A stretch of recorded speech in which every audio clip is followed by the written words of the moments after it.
We're delighted to have you here. We'd love you just to sit back, relax, bring your cuppa and listen to the conversations that we have amongst ourselves and with our invited guests. Hi everybody! Welcome to another Conversations and Cuppas. And we are here, just Caroline and myself again, which is actually really quite fun. Last month, Caroline was interviewing me about Our House on Jakaranda Laan book, which is The Mask's Shadow. Thank you if you've bought a copy, and I really hope you're enjoying it. It was a fun little book to write. And then now we're turning over to Caroline. Her book releases this week, Friday. Depending on when we end up sharing the podcast, but basically it releases in the next couple of days. The Fullback's Try, and Caroline has created a fantastic little story that follows on from her previous Our House characters, but you can still read this one as a standalone, so that's good. Now, I've managed to have a little preview, a little sneak peek at Caroline's book, and I finished it this morning, and it's really great. But then Caroline said to me, no, but she's changed the end. I'm going to have to go back and reread the last chapter. Caroline, tell us about the Fullback's Try to start with. The Fullback's Try.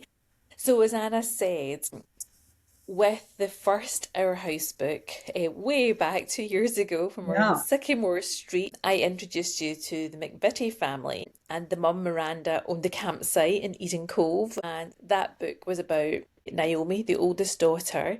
And then when we travelled to Scotland last year for Heather Wind, then it was Rebecca McVitie's story, the middle child, and now we're on to Joshua McVitie, the youngest. And so when Anna said that we were going to be in South Africa this year, and it's kind of, help, South Africa, never even been there, but South Africans love their rugby, and I quite enjoy watching some rugby, so I kind of think I'll write about rugby for this one.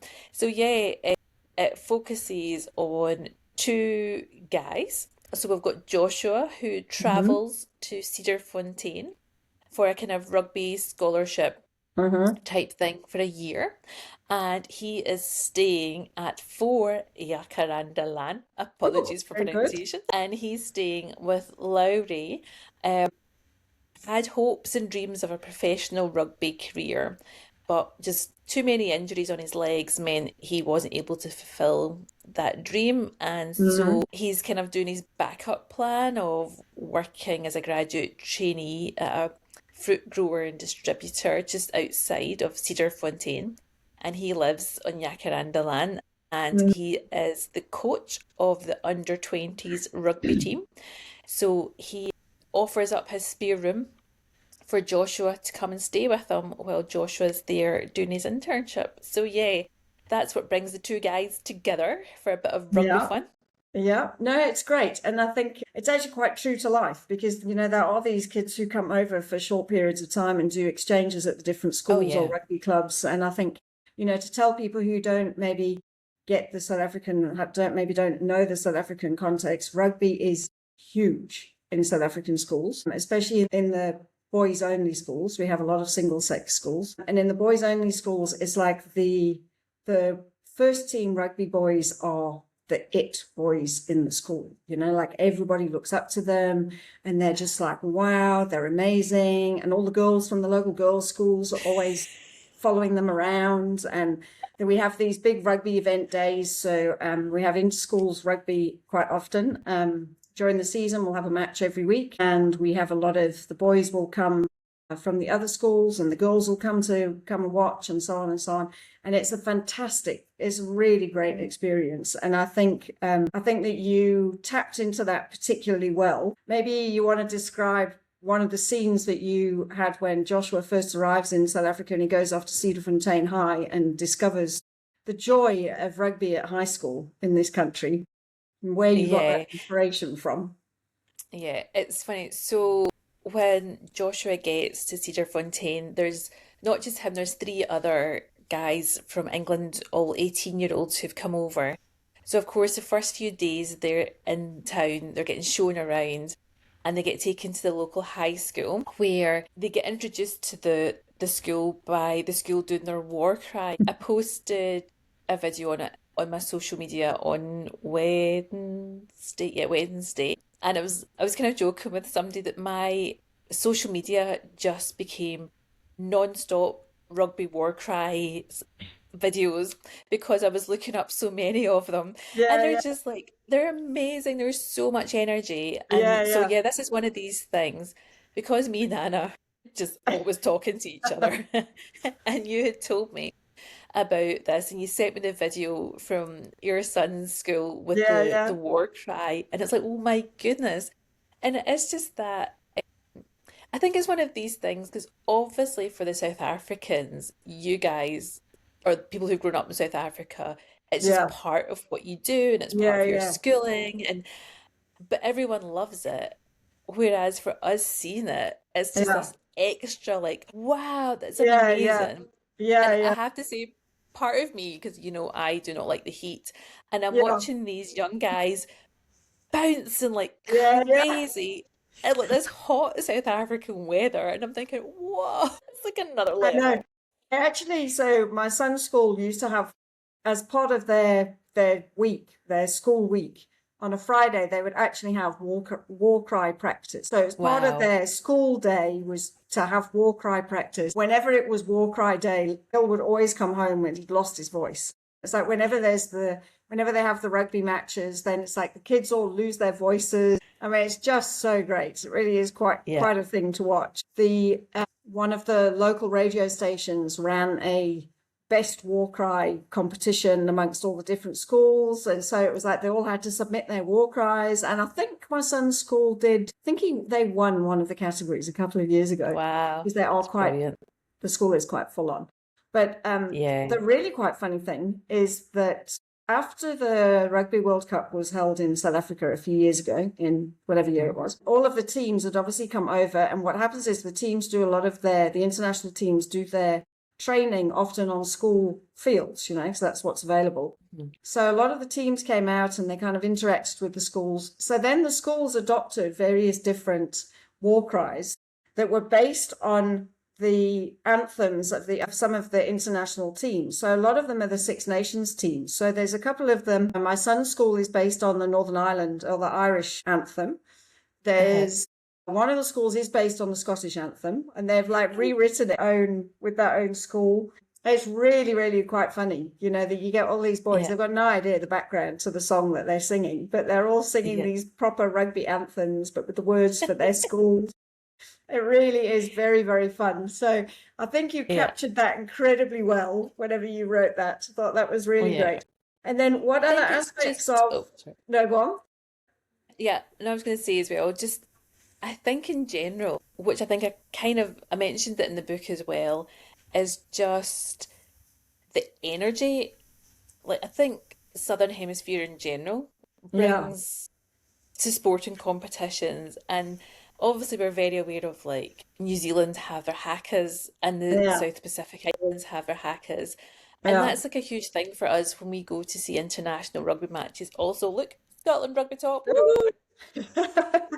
When we go and see Scotland Yeah, playing against some of these teams, we just love seeing those hakas yeah, and yeah, just those. It's a lovely cultural aspect that comes in, and yeah, so I think there's just that. I think we miss that in the Northern Hemisphere because we just don't have it to the same yeah, extent at all.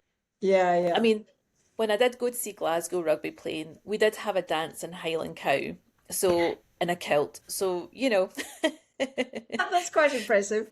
That's quite that's good. great. Yeah, it was a mascot, not a real one, but yeah, That would have been even better if it was a real one. I'm sure you could. Oh my gosh. So how did you find, oh, I got monkeys walking past my garden here. Talking about South Africa. So how did you find writing about a place that you've not really visited? But how did you find incorporating that into your story and kind of grasping some of the culture and the context and that sort of thing? I'm not gonna lie, I was very nervous about that. So thankfully, again, because we chat so much, then Yeah. I've been able to pick up a lot from you.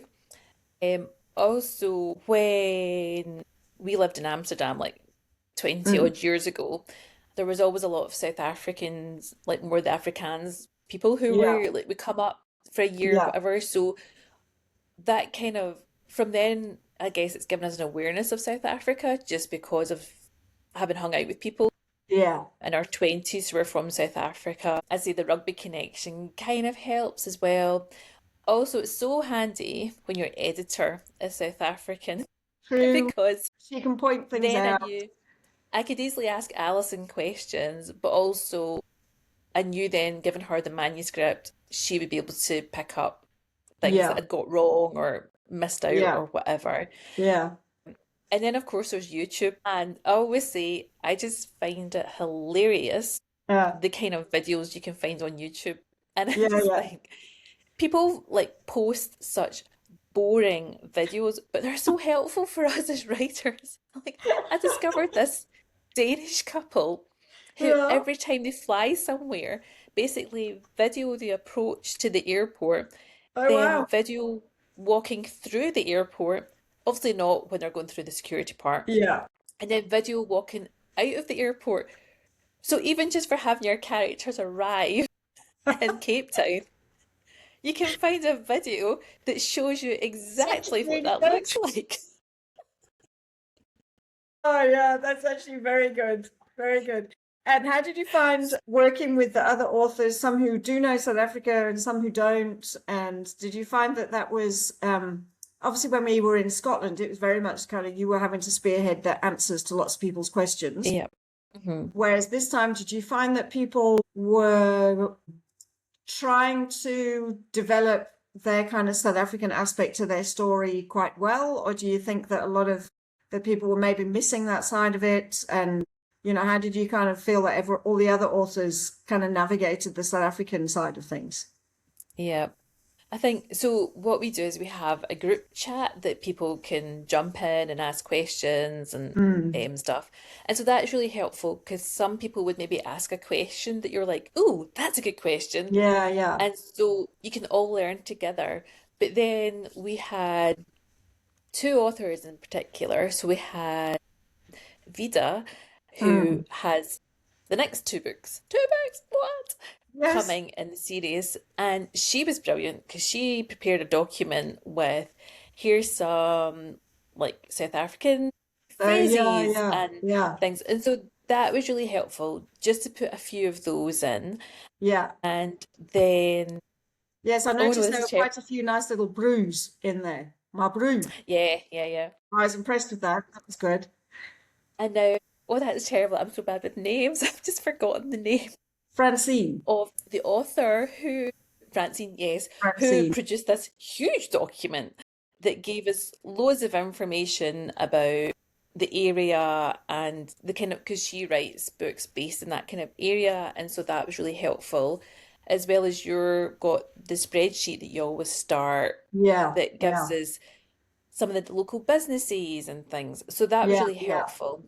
The other thing that was really helpful, having read some of your South African books as well, yeah. but also Ashley, who's one of the authors in our house, Mm.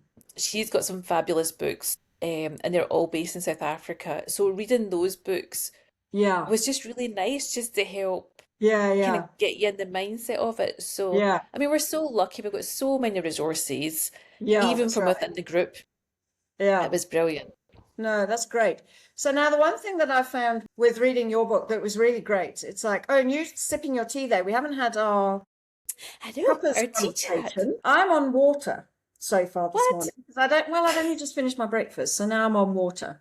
So Okay. whereas you're on the tea, I see. I'm always on the tea. Although when Caroline Although, met me, she said that she was going to go yes. and make herself a cup of coffee. And I thought, well, that's quite strange. She doesn't normally drink coffee. Maybe she's had a change of heart and is drinking some of the good stuff. But she said no. No. My phone auto finished the sentence, which I don't like it doing that. It was quite rude of it to do that anyway. But then it put in the wrong word, and I was like, see, doesn't know me at all. Like, why would you pick coffee over tea for me? So, yes, I am drinking my usual Scottish blend tea. So, Lovely. yes. Very, very nice.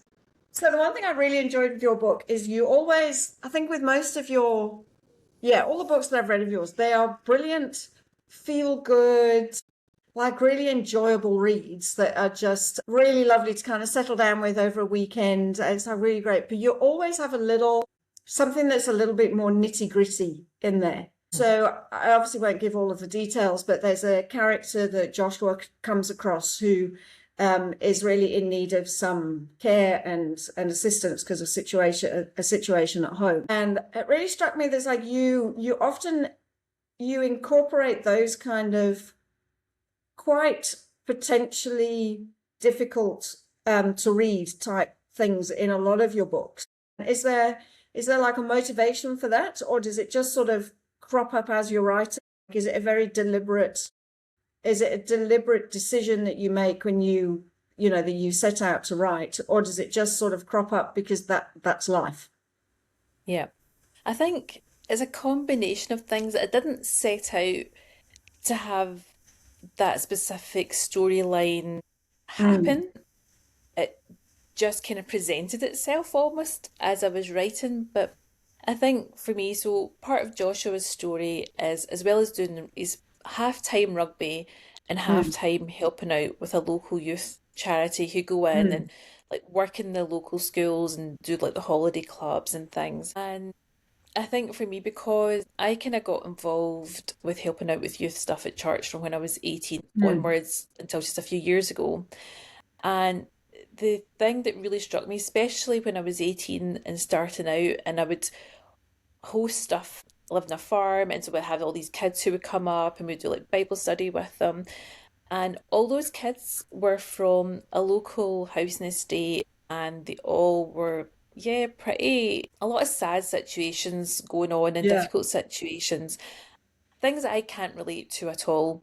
yeah, But I think even if you can or can't relate to it, you're there, you're in the world, you're around people who yeah, just need somebody to be beside them and just look for, yeah, just that person who's a bit older than them who they can just yeah, trust and spend time with. And so yeah, that's what Joshua realizes he's about as well as the book goes on as well. But yeah, yeah, so it was a bit of a combination of I knew there was going to be the youth side of what he was doing, yeah. but then, yeah, the character just was like, okay, let's have more of my story.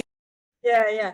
I think that's really good, and I think it's we've spoken before about Christian fiction can sometimes be a little bit overly overly sweet and optimistic and Hmm. not very realistic, perhaps.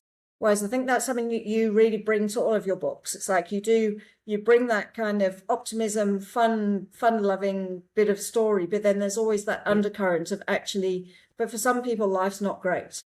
Hmm. And sometimes all we're called to do is, as you say, just be available. And I think Yeah. that's what's really great in the Fullback's tries. Joshua doesn't sail in like a superhero in a with a cape to kind of rescue the situation, and actually he struggles with the fact he can't rescue the situation. And I Yeah. think that the way that you um helped him to process that, if you like, I think is really Hmm. valuable for readers to be able to say, we actually don't have to have all the answers. And I think that was a really great aspect of the story and of his personal journey of growth. I thought that was really Yeah. great. Thank you.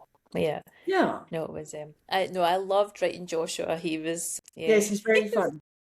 He He's is. just a fun character. Yeah, yeah.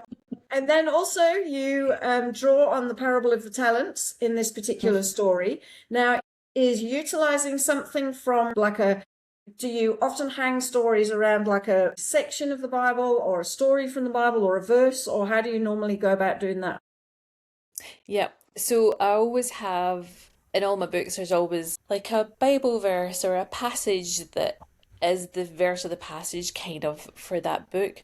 But what I normally do is I'll write a very rough first draft, first of all, and then once I kind of get to see how the characters play out and what they're about, Hmm. then I'll kind of think and pray about, okay, what's the Bible passage that goes with this? Or sometimes I'll have, like in some of my books, I've had that first and then the story comes Yeah, alongside it. But definitely yeah, for this one and a few other books, I kind of get the characters first and then it's like, right, okay, what do they need to yeah, know?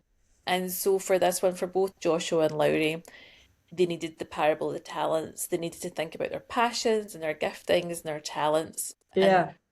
where they were and how they were going to use them. So yeah. And then I was saying to I think when I was doing the blog interview with Denise Yeah.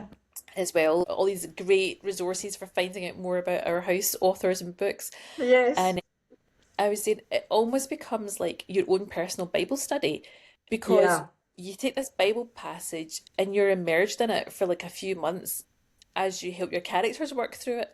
So then Yeah. Yeah. you all end up learning so much yourself. So yeah, I Yeah. learned.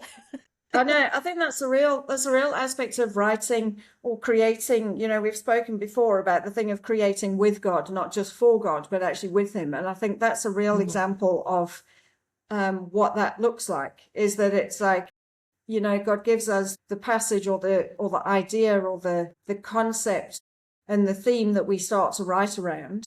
But then, as you say, in order to write it well, we actually end up digging in, and God actually then puts his finger on things in our lives that's like, well, have you thought about this for yourself? Yeah. I know that often mine is about, my stories are often based around identity and significance and those kind of things. And the number of times that then I write something and I think, but do I really believe that for myself? And Yeah, it's quite, absolutely. yeah, it's quite a challenge, isn't it, to be able to Yeah. communicate that in a story, but at the same time to allow God to be working in us as the writers, what it is that he plans. And I think that also adds an authenticity to the story when other people read it, because it's like, well, you're not just speaking from somebody else's Bible notes. Yeah, It's exactly. like you actually have kind of worked it through yourself and created it, kind of, and figured some stuff out for yourself. It's like people often, I was Yeah. at a book event a couple of weeks ago, and people were like, is there any aspect of yourself in all of the characters you write? And I was like, well, Like, not yes. really. There's like, isn't in a specific character a copy of me, but in everything else, it's like, well, it Yep. came from my head. So presumably that's something that's going around in my brain. And that's the kind of thing that is sort of happening in my heart. So obviously that's what I'm going to write. But it's quite interesting, isn't it? Do we model our characters on ourselves, or does it just becomes different aspects of our own character that gets put onto the page? Yeah. I definitely think there's a part of us in every character we write Yeah. to some extent or another. Yeah. So yours is the secret. I should have been a rugby player. Yeah. Gosh. Miss my calling. Yeah, exactly right. Exactly right. So the Fullback try is coming out on Amazon on what will the date be? The 20th, is it? 21st of August. Yay, that's really good. And it's available in ebook and Yeah. paperback. Ebook is available as of 21st of August. The Uh-huh. paperback, I'm hoping, will be ready by the end of the month. So yeah, should Okay. be soon. Okay. Yeah, that's great for those people who like to get their books on paper. Have to buy some real Yes. books. And any Yes. any other comments that you have? Any other how you found doing a third Our House, and whether the Our House series is something that you feel has become integral to your writing life. It won't go Yeah, away. I have loved being part of our house. I'm going to say I'm kind of glad we're taking a break Yeah, yeah, yeah. after this one. Yes. I think when you're doing your own thing, you can suit yourself with the timings and you can adjust timings. Yeah, But maybe it's a good thing to have a book come out at a certain time. yeah, But the thing I always love is I just love chatting with people. So I've really loved with each series, there's been yeah, different authors that have really stood out as being, yeah, really willing to be part of the community. And yeah, just getting to know other authors from around the world has just been yeah, yeah, so much fun. yeah, And I think as well, being part of a multi-author series felt like that's what proper authors do. So yeah, yeah. So you've arrived. it's been quite kind of like, or can I do that? And I could only do it because you were leading it up. It was like, Yeah, but yeah, yeah. Encouraging everyone to get their it's books been out. great. Yeah, yeah. That's Yeah, wonderful. yeah. Okay, well, it's been very nice to chat. I think we've got another few little chats coming up. I think we're going to be chatting with Denise Darling from Australia at some point. Amazing. And Vida, who we mentioned, she's writing 2 books, so we can't have a chat to her right now because she's a little bit swamped with books. She's another South African author. I think we've got Christine, who's in America. I think she's keen to chat at some point as well. And I think there's maybe a couple of the other South Africans who might join the party at some point. Yeah. So and that'll Danielle be quite good. Through Amy. Yep. Oh, yes, that's right. Amy in America as well. So we will try, and might not be every week that we get out another episode, but we'll definitely be more regular than once a month, just because we'll have plenty to be able to chat about with everybody. So many authors. I know. It's like all these books releasing 1 week after each other. It keeps readers busy. It's lovely. Yeah. Yeah. All righty. Exactly. Well, we'll chat again soon whenever we meet up with, I think our next person will be Denise. Yeah.